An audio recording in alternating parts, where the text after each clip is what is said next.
Crystal Jackson est une figure emblématique du leadership moderne, reconnue pour son approche innovante et humaine. Avec plus de 20 ans d'expérience dans le conseil et en entreprise, elle a su transformer des défis complexes en opportunités de croissance personnelle et professionnelle. Elle a débuté sa carrière dans les Big Four, notamment chez Ernst Young et Criteo, où elle a développé des compétences en leadership à Paris et à New York. Elle a reçu de nombreux prix, dont l'Innovator Award et le Bravo Award, et figure parmi les 100 femmes noires les plus influentes de la francophonie.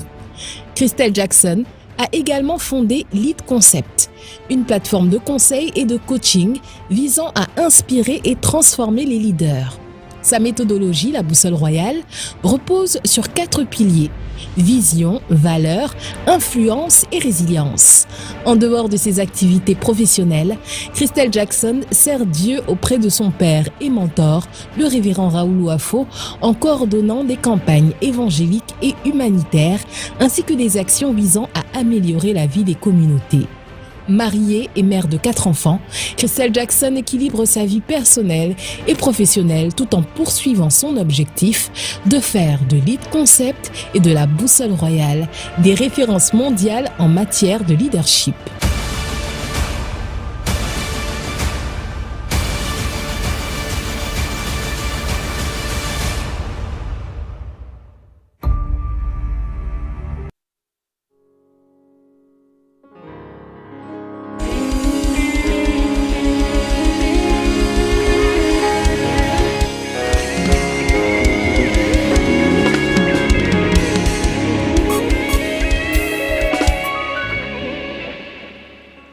Bonjour à tous, c'est un honneur et un privilège de me tenir ici et je crois véritablement que ce sommet mondial de la richesse, c'est un inédit. Et je bénis le Seigneur parce que si cela est possible, c'est parce qu'il y a un homme qui a répondu à l'appel de Dieu. Un homme qui a tout sacrifié. Un homme qui a quitté son pays, sa patrie, la nation de son père pour venir et répondre à l'appel de Dieu. Et aujourd'hui, nous voyons ce que nous voyons. Et je suis tellement reconnaissante à Dieu parce que je suis née en cette saison pour voir ce qu'on est en train de voir. Et ce qu'on est en train de voir, ce n'est que l'embryon de ce que Dieu va faire de cette œuvre. C'est une plateforme extraordinaire. C'est une plateforme personnellement pour laquelle j'ai prié, j'ai crié à Dieu et je rends grâce à Dieu de ce que notre Père, le révérend Raoul Wafo, a répondu à l'appel de Dieu et qui rend possible cette plateforme. Est-ce qu'on peut acclamer le Seigneur Jésus-Christ de Nazareth qui a appelé à son service le révérend Raoul Wafo? Est-ce qu'on peut pousser des cris de joie dans la présence de Dieu?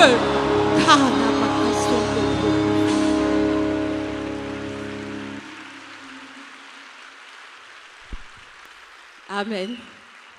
Vous pouvez vous asseoir.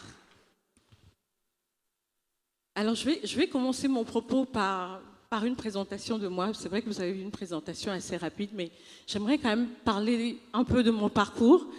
Et on va partir de là pour justement parler des points qui vont rendre finalement mathématiques vivantes. Parce que mathématiques, c'est le mindset du riche. Comment cultiver un mindset justement pour entrer dans l'abondance. En parlant un peu de mon parcours, je vais vous donner des clés. 3 clés, et si on a le temps pour un bonus, qui vont justement nous permettre de cultiver ce mindset. Avant de parler de création de richesses, on doit d'abord parler de mindset. Le mindset, c'est quelque chose de tellement important. C'est ce qui sépare les champions des grands champions. Si vous regardez dans certains pays, il y en a qui ont même fait du mindset.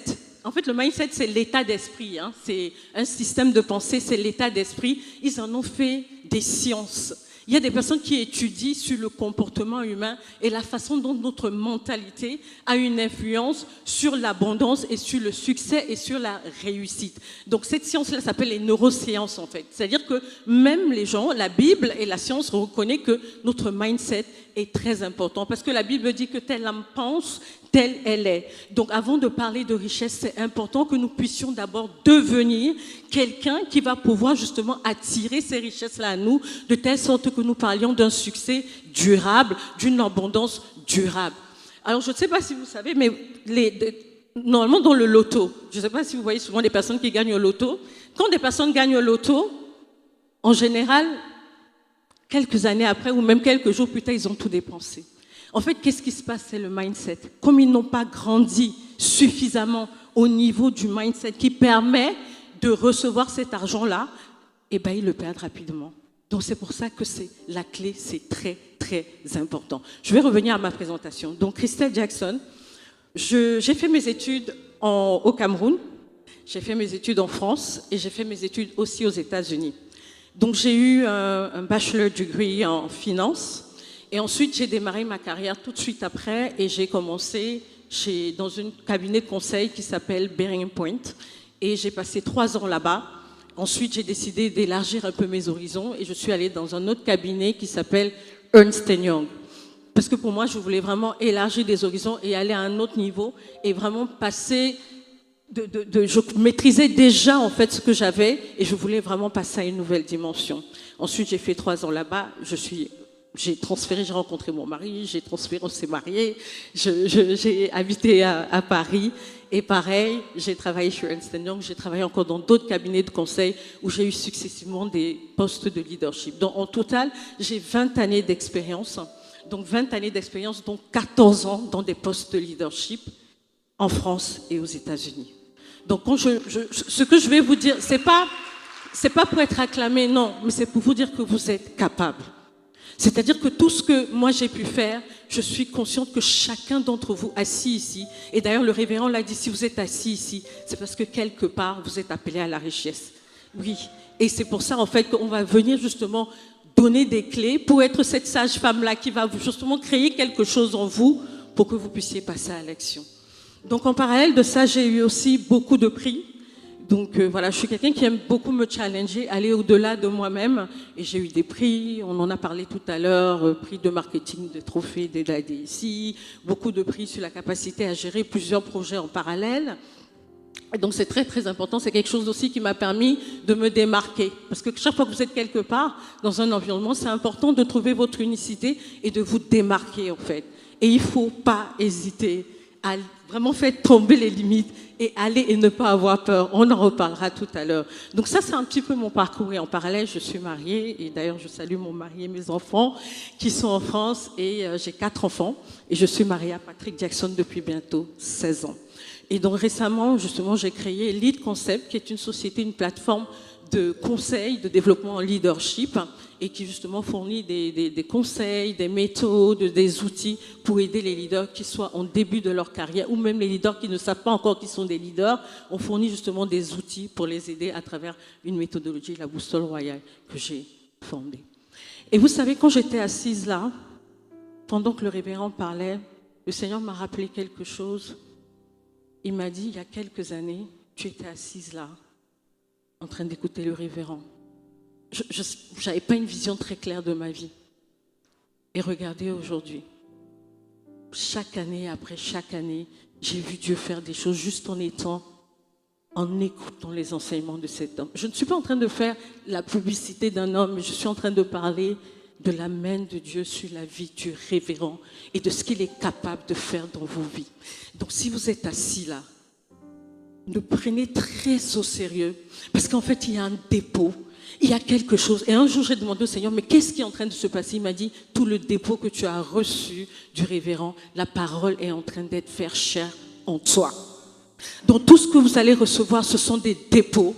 Et à un moment donné dans votre vie, c'est pour ça qu'on va parler de mindset, vous allez tellement croire, tellement que ça va devenir chair en vous et vous allez devenir ce qu'il prêche. Donc prenez très au sérieux les moments que nous sommes en train de passer. Ce n'est pas juste une conférence, c'est un endroit où il y a la présence de Dieu, où les anges de Dieu vont agir et faire de vous des grandes figures de demain. Les grands leaders de demain, les personnes qui vont posséder l'économie, les personnes qui vont posséder la politique, les grands hommes d'État, les chefs d'État, les grands chefs d'entreprise, quel que soit le secteur, dans les médias, dans la communication, nous allons aller conquérir le monde et tout part déjà du mindset. Donc je vais vous donner 3 clés aujourd'hui, 3 clés pour développer justement ce mindset. Peut-être avant ça, juste expliquer pourquoi est-ce que souvent on n'arrive pas à s'élever au-dessus de notre mindset. Ce qui se passe souvent, c'est les croyances limitantes que nous avons. Vous savez, l'endroit d'où nous venons, a une influence incroyable sur notre façon de penser. Ou alors les choses qu'on a entendues petit. Vous savez, j'ai rencontré une jeune dame un jour, elle avait fait quelque chose, un travail que j'avais trouvé très beau, et je lui ai dit que c'était très bien et qu'elle était exceptionnelle. Alors elle m'a regardée, elle s'est mise à pleurer. Je lui ai dit, mais pourquoi tu pleures? Elle m'a dit, personne ne m'a jamais dit ça de ma vie.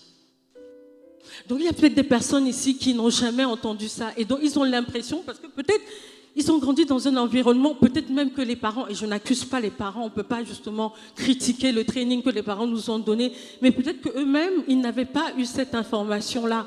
Mais ces choses qu'on entend quand on est petit, ça crée des pensées limitantes au niveau de notre système de pensée, et ce qui fait qu'on a toujours l'impression qu'on n'est pas capable. Et je sais que les femmes souvent aussi souffrent de ça, parce qu'elles vont arriver dans un poste, ou alors à haute responsabilité, elles ont toujours l'impression qu'elles ne sont pas capables. Alors que si, c'est pour ça que c'est important justement de mettre à jour, de faire une mise à jour. La Bible nous demande de renouveler notre système de pensée, de faire des mises à jour continuelles. Et je vais vous dire une chose, c'est que pour passer d'un palier A à un palier B, vous devez renouveler votre système de pensée. Ce n'est pas un travail qu'on fait une fois et on se dit on s'arrête. Parce qu'à chaque fois que Dieu va vouloir vous faire changer de saison, il va changer votre système de pensée. C'est comme si quelque part, Dieu veut que ta pensée aille et elle te précède avant que toi-même tu n'y arrives. Parce que tu dois d'abord y croire. Je vais vous raconter une anecdote. Une fois, quand je travaillais encore pour une des sociétés, il y avait un poste en fait de directeur de la transformation. Et en fait, j'avais regardé ce poste, je n'avais pas assez de qualifications. Mais je le voulais. Et le Seigneur m'a dit, vas-y. Mais j'étais tétanisée parce que je me disais, mais je n'ai pas de qualification.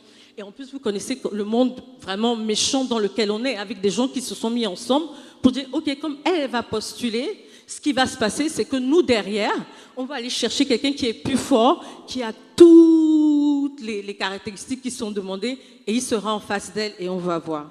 C'est-à-dire que même mes propres amis ne croyaient pas en moi. Ce qui fait que ça a commencé à vraiment tarauder mon esprit en fait. Et je suis repartie dans la présence du Seigneur. J'ai pris la Bible pour lire exactement ce que Dieu dit. Ma Bible dit ceci, rien n'est impossible à Dieu et tout est possible à celui qui croit. Alors j'ai commencé à répéter ça dans mon esprit. Et plus je répétais cela, plus mon âme était fortifiée et j'ai commencé à croire. Et je ne me suis pas arrêtée là, je me regardais dans le miroir et je disais, Christelle, tu peux y arriver. Quelles que soient les personnes en face de toi, tu peux y arriver. Quelles que soient les personnes qui vont aller chercher, tu peux y arriver, tu vas y arriver. Et j'ai commencé à le déclarer, j'ai commencé à le dire, de telle sorte que c'est devenu tellement vivant en moi que finalement j'ai eu le poste. Devant quelqu'un qui avait plus de qualifications, qui avait plus de diplômes. Si Dieu ne vous donne que ce que vous méritez, c'est que nous ne servons pas Dieu. Nous sommes des enfants de Dieu. Dieu doit nous donner les choses que les gens sont énervés. Les gens étaient énervés en disant, mais pourquoi elle?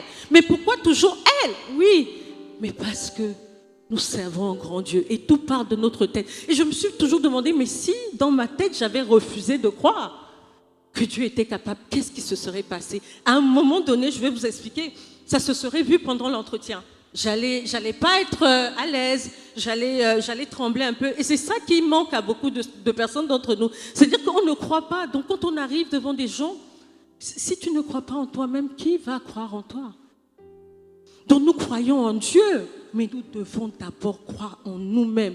Mais c'est un travail, c'est un processus, parce que c'est... La Bible, c'est le plus beau livre d'amour que Dieu a écrit. Ça raconte l'histoire d'amour d'un père pour ses enfants et la reconquête, toutes les stratégies. Mais c'est aussi un livre de transformation. Parce que là-dedans, on a tous les outils justement pour pouvoir nous transformer. Et se transformer, c'est d'abord notre état d'esprit. Nous sommes des vainqueurs, nous sommes des gagnants. Et c'est pour ça que nous devons avoir cet état d'esprit. Lorsqu'on va quelque part, lorsqu'on va, je ne sais pas, faire un appel d'offres en tant que businessman, on doit aller avec une mentalité de vainqueur. La mentalité est tellement forte que vous savez que même dans les caractéristiques, pour aller rechercher un boulot, on vous met souvent... entrepreneur, non, spirit, je sais pas comment, enfin en français, ils disent toujours entrepreneurial spirit. Pour vous dire qu'il y a quand même un état d'esprit que les gens recherchent et qui est important, si on se focalise sur justement travailler sur nous pour développer cette confiance, je suis convaincue qu'on va faire des grands espoirs. On va aller très loin. Donc, c'est ce que je voulais partager avec vous. Donc, et là, on va revenir sur les clés. Donc, j'ai parlé de cette clé-là. Il y a aussi le fait de rêver grand. Rêver grand. C'est important de rêver grand. Quelle est la vision que Dieu a mise dans votre cœur? Vous savez, quand Dieu met une vision dans votre cœur, il y aura toujours des frères de Joseph pour vous dire non, ça ne va pas arriver en fait. Vous allez parler de ça, on va dire non, c'est trop grand pour toi. Oh non, tu penses que toi, tu es capable de faire. Mais toi, si Dieu te l'a donné, c'est parce qu'il sait que tu es capable. Et Dieu ne te donnera jamais une vision qui est à ta taille. Il te donnera une vision qui est tellement grande que tu ne puisses dépendre que de lui pour pouvoir la réaliser. Oui, parce que rappelez-vous ce qu'il a fait avec Abraham. Il a attiré Abraham, il a dit, regarde, lève les yeux. Et je me suis toujours demandé, mais pourquoi il dit lève les yeux? Il voulait qu'il regarde tellement grand qu'il ne puisse que dépendre de lui pour réaliser cette vision. C'est ça en fait. Donc c'est important de rêver grand. Il lui a dit, compte les étoiles. Compte les étoiles. Telle sera ta prospérité. Qu'est-ce qu'il voulait faire? Élargir l'espace de sa tente. Élargir son imagination. Qu'il puisse rêver grand. Et la Bible dit encore ceci. C'est là où Abraham a cru. Et je dis, mais avant là, quand il lui parlait, il ne croyait pas. Donc il y a un moment où tu peux entendre quelque chose, mais croire, c'est encore autre chose en fait. C'est un processus. Et c'est comme ça qu'il a commencé à croire. Et c'est comme ça qu'il a commencé à rêver grand. Donc nous devons rêver grand. Quelle que soit la vision que Dieu a mise dans ton cœur, rêver grand. Et c'est parce qu'on rêve grand et qu'on dépend de lui qu'on est en même de réaliser cette vision. C'est très important. Vous allez voir la différence entre peut-être, je sais pas, si je prends un exemple, quelqu'un qui décide de vendre de l'eau, par exemple des bouteilles d'eau, et une autre personne qui décide de vendre une bouteille d'eau, le packaging, il y a quelqu'un qui va réfléchir tellement loin en se disant, oui, mais quand je vais poser ça sur une table, les gens vont regarder, ça va être ma marque, c'est comme ça que je vais faire la publicité de ma marque, parce que même étant posé sur une table, les gens, sans s'en rendre compte, ils vont regarder et je vais faire une publicité, je vais mettre quelque chose de beau et ça va attirer l'œil. Versus quelqu'un qui a dû se dire, je vais vendre de l'eau. Rêvons grand. Rêvons grand. Quelle que soit la vision que Dieu a mis dans notre cœur, rêvons grand. Et si vous avez du mal à rêver grand, attachez-vous à un Père qui va vous tirer. Qui va vous étirer justement tellement, lui, sa vision, il a déjà atteint ce niveau-là. C'est pour ça que quand on est près d'un père, quand on est près d'un pasteur, d'un mentor, la plus grande prière, c'est avoir son état d'esprit. Pas son argent, son état d'esprit. Donne-moi de penser comme il pense. Si lui, il avait été ici, il aurait fait comment? De la même manière aussi Jésus, puisque la Bible dit que ayez les pensées qui étaient en Jésus, en fait. Comment Jésus aurait fait s'il était là? Donc c'est très important de capter cet état d'esprit en fait. Parce que c'est ça qui va nous permettre de durer, c'est ça qui va nous permettre d'aller de l'avant, c'est ça qui va nous permettre, même quand c'est difficile, d'être résilient. Le deuxième point, la peur. Combien de nous sont passés à côté des éléments importants ou des idées importantes que Dieu avait données, juste parce que soit ils ne croyaient pas, soit ils se disaient « j'ai peur ». Et des fois même on a peur, on ne se rend même pas compte qu'on a peur. La peur, et puis c'est même quelle peur? La peur de l'échec. Beaucoup de gens ont peur d'échouer. Qu'est-ce qu'on va dire? Oui, mais si je fais ça, il n'y a pas de conviction en fait. Donc la peur, c'est quelque chose qui peut vraiment nous maintenir en captivité, qui peut faire qu'on n'arrive pas à avancer, à aller à un certain palier, à une nouvelle dimension. Donc il faut absolument s'affranchir de la peur. Pourquoi? Parce que même Job, il a dit, ce que je crains, c'est ce qui m'arrive. Si tu crains cela, ça va finir par arriver. Et il y a un enseignement du révérend, vraiment, si vous ne l'avez pas encore écouté, vaincre la peur, vraiment les chaînes vont tomber. Si vous avez peur, si vous êtes quelqu'un qui a peur tout le temps, écoutez ça 20 fois, 5, je ne sais pas, moi je ne sais même pas, peut-être j'ai écouté ça 100 fois. Quelque chose va se passer. La peur, vraiment, c'est un ennemi invisible que nous devons combattre à tout prix. Et je vais vous dire, chaque fois que Dieu va vous demander de faire quelque chose, ou chaque fois que vous allez faire quelque chose de grand, ou quelque chose qui va vous faire sortir de votre zone de confort, vous allez avoir peur. Mais vous devez vaincre la peur. Comme le message du révérend le dit, vaincre la peur. La peur, c'est quelque chose qui est extrêmement nuisible à notre progression avec le Seigneur. Et mon troisième point, et il est très important, c'est la persévérance. beaucoup de gens abandonnent parce qu'ils ne sont pas persévérants. Vous savez, j'ai rencontré une dame un jour, ça faisait 10 ans à peu près qu'elle n'avait pas eu de promotion. Alors, dans son cas, c'était aussi la persévérance, mais il y avait aussi un manque de vision. 10 ans, elle travaillait dans une grande banque. Je tairai le nom pour préserver son anonymat. Elle travaillait dans une grande banque et ça faisait 10 ans qu'elle n'avait pas eu de promotion. Donc, on a travaillé ensemble. Le problème, c'était d'abord la vision, l'état d'esprit dans lequel elle se voyait. Et on a fait tout un plan d'action. Elle est repartie, elle a demandé une promotion. Elle ne l'a pas eue. Mais vous savez quoi? La graine était plantée et 2 mois plus tard, elle a eu. Oui, parce que c'est pour ça que nous ne devons jamais accepter non comme réponse. C'est pas parce qu'on a dit non la première fois que la deuxième fois, ça va être non. Nous devons avoir une mentalité de persévérant. C'est-à-dire qu'on voit les opportunités là où d'autres voient les échecs. Avoir, comme le révérend dit souvent, la bonne interprétation prophétique des choses. C'est-à-dire que là où il y a le chaos, par exemple, on se dit non, ici il y a peut-être une opportunité. Si on m'a dit non la première fois, je vais revenir encore plus fort. Ou si j'ai échoué la première fois, ben la deuxième fois, quand je vais revenir, j'aurai eu au moins une chose. Et vous savez c'est quoi?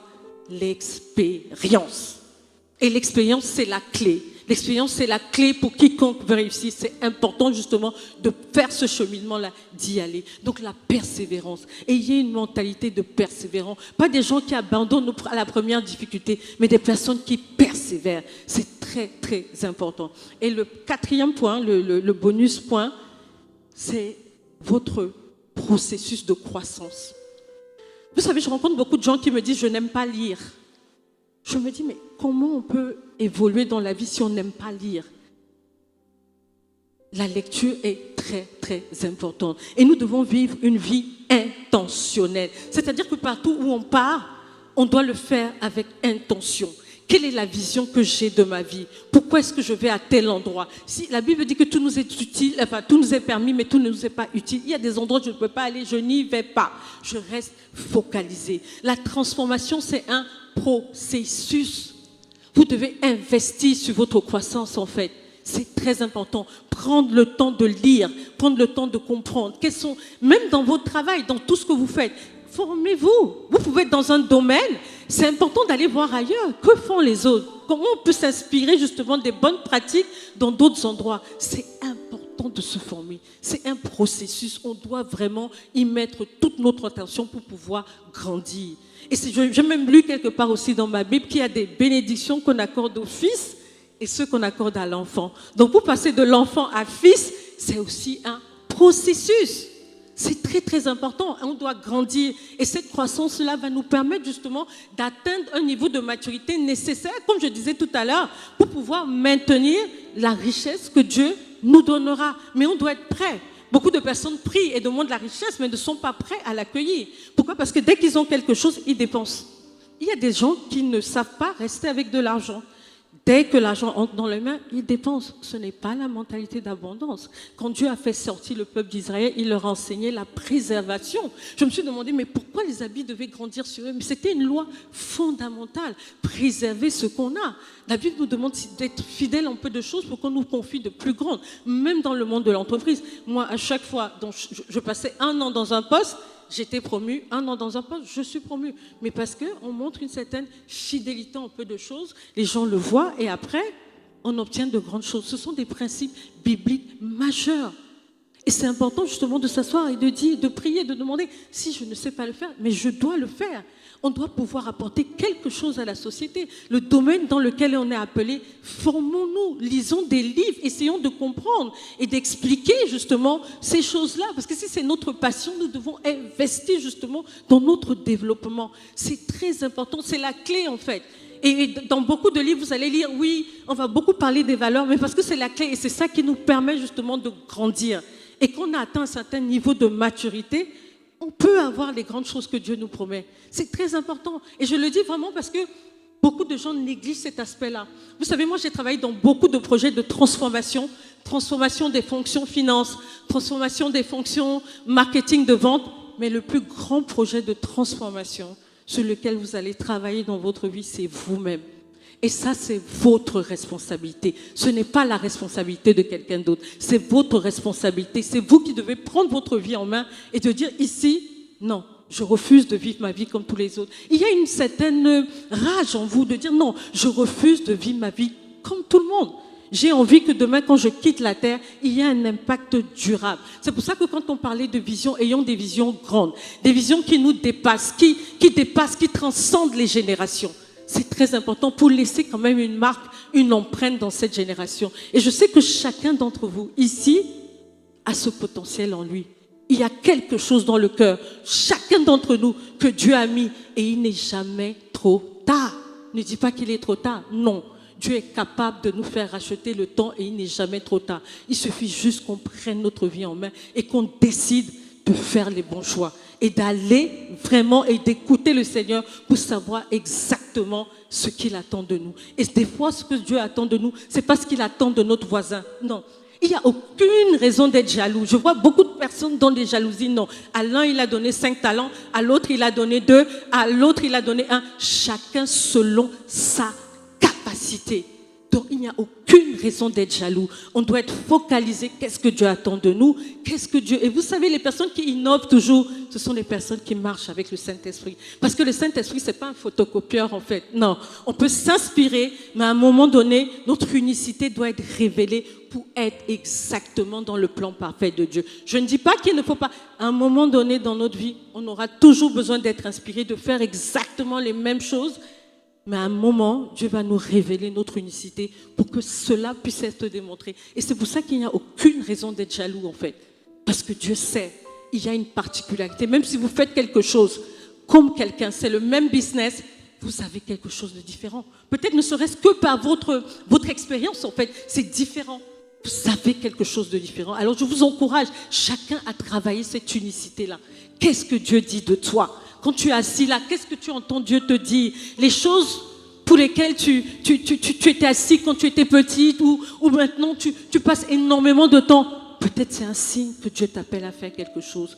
Et ces rêves, même quand tu as dit non, c'est impossible. Non, c'est possible. Parce que tu n'as pas inventé ces rêves. C'est Dieu qui les a mis dans ton cœur. L'important, c'est d'entendre Dieu. Et aujourd'hui, tu prends ton bloc-notes et tu notes tout. Parce que j'étais assise, comme je vous l'ai dit, là, plusieurs conférences comme ça, le révérend parlait de l'idée à la richesse. Et Dieu me parlait. Mais moi, je ne savais pas, j'écrivais juste en fait.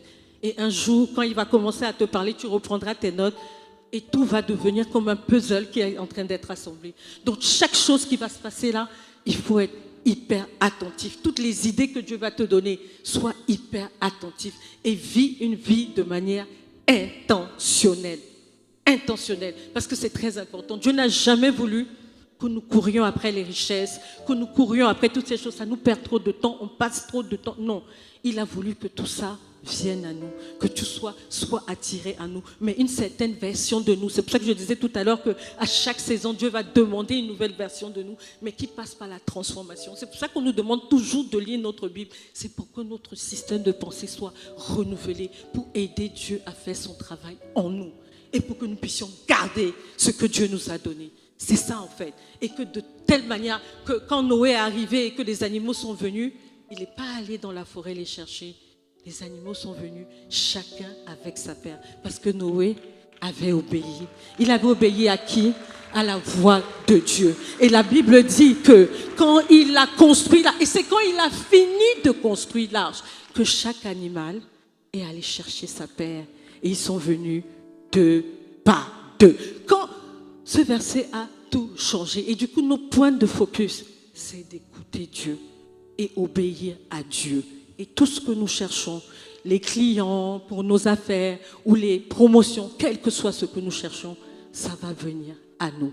Donc, concentrons-nous sur l'essentiel. Et l'essentiel, c'est qui nous devenons chaque jour en Christ. Ne laissons pas passer une journée sans que ce ne soit une opportunité de croissance, d'apprendre quelque chose. Et Dieu nous a fait grâce en cette saison de Internet. Il y a tellement de ressources, des vidéos du révérend qui parlent de richesse.